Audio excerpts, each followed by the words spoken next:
Hello guys, तो हम लोग आगे एक नए वीडियो पर। आज हम लोग देखने वाले हैं बिहार बोर्ड क्लास 12 फिजिक्स के बहुत इंपॉर्टेंट सब्जेक्टिव क्वेश्चन।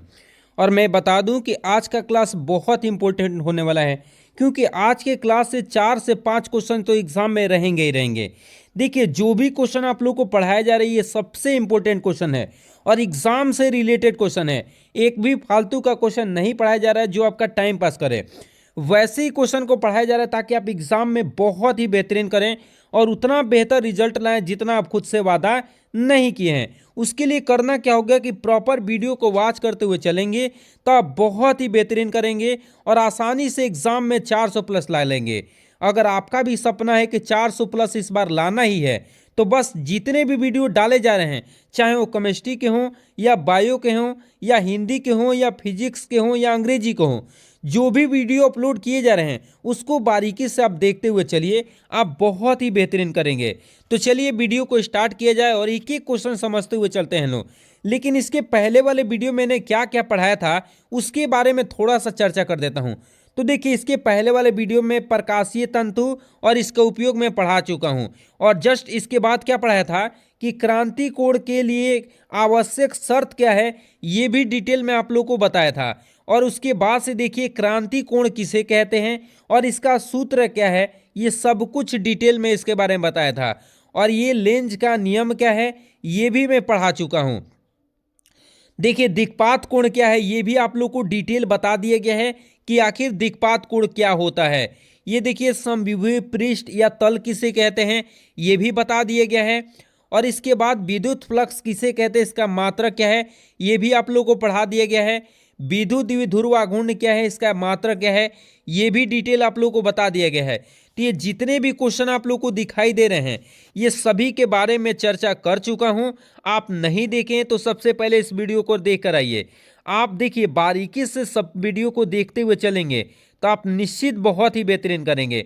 और छोड़ बाढ़ के देखेंगे ना कि इस वीडियो को देख रहे हैं उस वीडियो को नहीं देख रहे हैं, एग्जाम में बेहतर नहीं करेंगे। इसलिए बारीकी से सभी वीडियो को वॉच करते हुए चलिए तो अगले क्वेश्चन पे देखते हैं कि प्रकाश का ध्रुवण क्या है। और मुझे उम्मीद है कि प्रकाश का ध्रुवण 2025 के एग्जाम में आ रहा है, इसलिए आप इसको इग्नोर मत करिएगा और बार बार इसको रिवीजन कर ही लीजिएगा।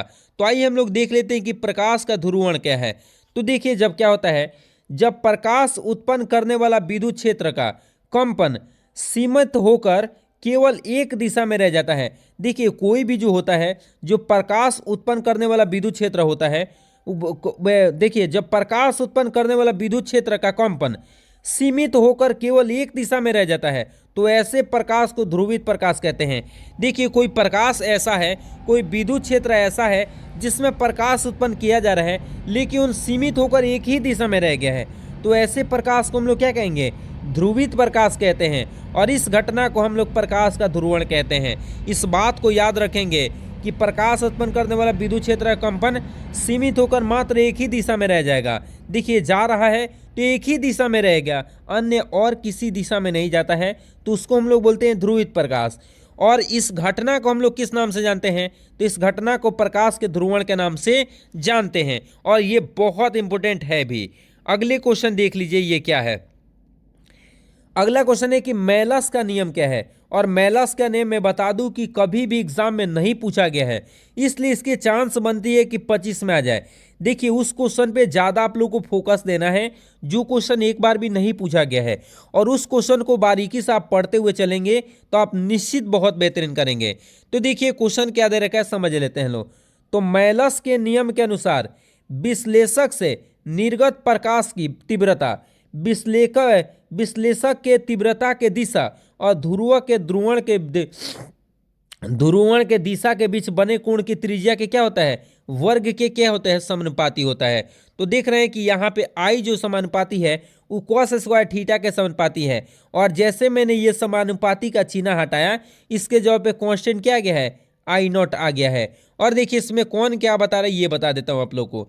तो जो आई बता रहा है वो विश्लेषक से निर्गत प्रकाश की तीव्रता बता रहा है, और आई नॉट क्या बता रहा है, ध्रुवक से निर्गत प्रकाश की तीव्रता बता रहा है।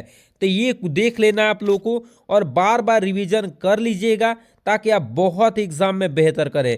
और हमें उम्मीद है कि आप बहुत बेहतरीन करेंगे। और देखिए, आप लोग के लिए इतना मेहनत हम लोग कर रहे हैं और आप अभी तक मेरे चैनल को सब्सक्राइब नहीं किए हैं तो प्लीज़ चैनल को सब्सक्राइब कर देंगे। आपके एक सब्सक्राइब को करने में मात्र 10 सेकेंड नहीं लगेंगे, लेकिन उससे हम लोग को बहुत मदद मिलती है, इसलिए प्लीज़ चैनल को सब्सक्राइब कर ही देंगे। अगला क्वेश्चन देखिए क्या है कि आवेश का क्वांटमीकरण सिद्धांत क्या है। जो आवेश का क्वांटमीकरण सिद्धांत है वो क्या है, तो देखिए क्या इस सिद्धांत के अनुसार एक वस्तु से दूसरे वस्तु पर इलेक्ट्रॉन का स्थानांतरण सदैव पूर्णांक के पूर्ण गुणज के रूप में होता है। मतलब इसके लिए फॉर्मूला क्या होता है मैं बता देता हूं। Q बराबर एन फॉर्मूला होता है। क्या होता है? Q बराबर एन। और जब भी आवेश का क्वांटमीकरण का मान आता है वो पूर्ण संख्या में होगा। जैसे में 1 आ गया, 2 आ गया, 3 आ गया, 4 आ गया, 5 आ गया, ऐसे रहता है। कभी भी ऐसे नहीं देखेंगे कि 2/3 बट्टा में हो। समझ रहे ना? तो इसलिए इस बात को ध्यान रखेंगे कि जब भी रहता है तो पूर्ण संख्या के रूप में रहता है, कभी बटा में नहीं रहता इस बात को, या पॉइंट में भी नहीं रहता है। 3.4 हो गया, 1.2 हो गया, पॉइंट में कभी भी नहीं रहेगा। और इसके लिए फॉर्मूला क्या होता है? Q बराबर एन। तो ये हो गया क्या चीज? क्वांटमीकरण संख्या, जिसमें E का मान कितना होता है? एम ई का मान कितना होता है? 9.1 गुणे 10 के पावर -21 के जी। QE बराबर कितना होता है? 1.6 गुणे 10 के पावर 19 कूलाम। तो देखिए मैं कहना क्या चाहता हूं, आप लोग को इस बात को ये ध्यान रखिए कि क्वांटमीकरण सिद्धांत क्या है और Q बराबर एन सूत्र लिख लीजिएगा, तो आपके एग्जाम में बहुत बेहतरीन नंबर आ जाएगा। इसलिए भूलना नहीं है, जो भी क्वेश्चन बताया जाए भूलना नहीं है।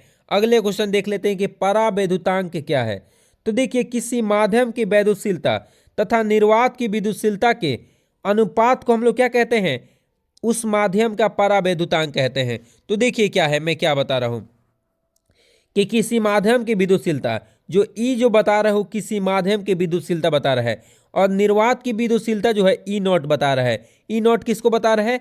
तो निर्वात की विद्युतशीलता को ई नॉट बता रहा है और ये माध्यम की विद्युतशीलता को बता रहा है। और दोनों का जैसे ही हम लोग अनुपात कर देंगे तो हमें परावैद्युतांक क्या प्राप्त होती है?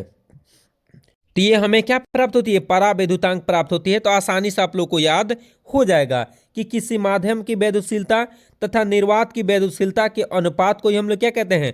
उस माध्यम का परावैद्युतांक कहते हैं। और ये बहुत ज़्यादा इंपॉर्टेंट है और एग्जाम में कई बार पूछ देता है। और के जो है वो किसको बता रहा है? परावैद्युतांक को बता रहा है। तो देखिए, जो भी क्वेश्चन बताए जा रहे हैं अगर यकीन के साथ पढ़ेंगे तो आप बहुत बेहतरीन करेंगे और माँ बाप का नाम रोशन करेंगे। देखिए, अगर माँ बाप का नाम रोशन करना है और बहुत बेहतरीन करना है एग्जाम में, तो बस जितने भी वीडियो अपलोड किए जा रहे हैं, चाहे वो केमिस्ट्री के हों, चाहे बायो के हैं, या फिजिक्स के हैं, या हिंदी के हैं, या अंग्रेजी के हैं, सभी वीडियो को आप देखते हुए चलेंगे तो आप बहुत बेहतरीन करेंगे। और देखिए, सोच तो हमेशा रखना चाहिए कि 400 प्लस हम लोग लाए, क्योंकि देखिए माँ बाप बहुत ही मतलब मेहनत करके ही पैसा आप में लगा रहे हैं और आप उनके भरोसे पे कायम उतरेंगे तो बहुत बेहतरीन करेंगे। बोला गया है ना, जीतने वाले कोई अलग काम नहीं करते बल्कि वही काम अलग ढंग अलग तरीके से करते हैं। इसलिए अगर आपको भी जीतना है तो अभी से ठानना होगा कि हमें सबसे अलग करना है और प्रतिदिन वीडियो को वॉच करते हुए चलना है। और ये इस उम्मीद से अगर प्रतिदिन वीडियो को वॉच करते हुए चलते हैं तो मुझे भरोसा और यकीन इतने ज़्यादा है कि आप उतना बेहतर करेंगे जितना आप खुद नहीं सोचते हैं। तो प्लीज़ आप लोग ऐसे ही पढ़ते चलिए, आप बहुत बेहतरीन करने वाले हैं। चलिए तो अगले क्वेश्चन को देख लेते हैं। क्या है? वैद्युत द्विध्रुव क्या है? तो देखिए क्या होता है, जब दो आवेश जिनके परिमाण समान हो, दो आवेश होता है जिसका परिमाण क्या होता है? समान होता है, परंतु प्रकृति में भिन्न भिन्न हो, तो इनके अल्प दूरी पर रख दिए जाए तो इस निकाय को हम लोग क्या कहते हैं? विद्युत द्विध्रुव कहते हैं। जैसे समझिए क्या है, मान लीजिए कि ये क्यू आवेश है, ठीक है, लेकिन ये ऋणात्मक है, और यहाँ पे भी आवेश है लेकिन एक ऐसा है धनात्मक है। अब इसको मैंने दूरी पे रख दिया, मैंने केंद्र मान लिया, ये क्या चीज़ ओ, और यहाँ से यहाँ तक की दूरी ए मान लिया, और यहाँ से यहाँ तक की दूरी ए मान लिया, मतलब यहाँ से यहाँ तक की दूरी और यहाँ से यहाँ तक की दूरी। तीन दोनों दूरी को देखें तो कितना हो रहा है? 2a हो रहा है। समझ रहे ना, दो आवेशों के बीच की दूरी क्या हो रहा है? 2a। तो इसी को हम लोग वैद्युत द्विध्रुव के नाम से जानते हैं कि जब दो आवेश को हम लोग क्या करते हैं? समान दूरी पर लेकिन प्रकृति में भिन्न भिन्न हो, एक हो ऋणात्मक तो दूसरा हो क्या चीज? धनात्मक। और कितने 2a दूरी पर हम रख देते हैं, तो इसी को हम लोग किसके नाम से जानते हैं, विद्युत द्विध्रुव के नाम से क्या करते हैं, जानते हैं। और जो कि बहुत ज़्यादा इंपॉर्टेंट है और हमें भरोसा और उम्मीद है कि आप लोग ऐसी रिवीजन करेंगे और प्रतिदिन पढ़ते हुए चलेंगे और डेली के डेली वीडियो को वॉच करते हुए चलेंगे, तो आप बहुत ही बेहतरीन करने वाले हैं एग्जाम में, और उतना बेहतर जितना आप खुद नहीं सोच रहे हैं। और हमें उम्मीद और भरोसा है कि आप वीडियो को लाइक जरूर किए होंगे, चैनल को सब्सक्राइब जरूर किए होंगे, और वीडियो को जितना हो सकता है अपने दोस्तों के पास शेयर करिए, क्योंकि आपकी एक से मदद से हम लोगों को बहुत सपोर्ट मिलता है। आप लोग का प्यार ही हम लोग का सब कुछ है, इसलिए प्लीज़ आप लोग सपोर्ट किया करिए। चलिए तो मिलेंगे अगले वीडियो में, आप लोग पढ़ते रहिए। God bless you. जय हिंद दोस्तों।